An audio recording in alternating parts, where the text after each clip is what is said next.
If you ever wondered why people want to upgrade their main boards on their 3D printers to something more modern like an ARM or, a Cortex M whatever, this is the reason. This model I'm printing is a spring, and whoever made it rendered the model with extremely high resolution, but it's not actually curves.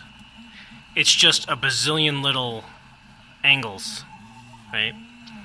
And Marlin, running on that AT Mega chip, really can't keep up the speed on this, calculating all of those moves all at once. So this is supposed to be running at like 55 millimeters a second, but it's got these lots of little, short movements instead, because the board just can't handle it. So there you go. You can see it moves fast every now and again when it enters a couple angles that it can handle, very low floating point movements. And then it slows down when it has to do more calculations. And something like a Duet Wi-Fi would solve that problem.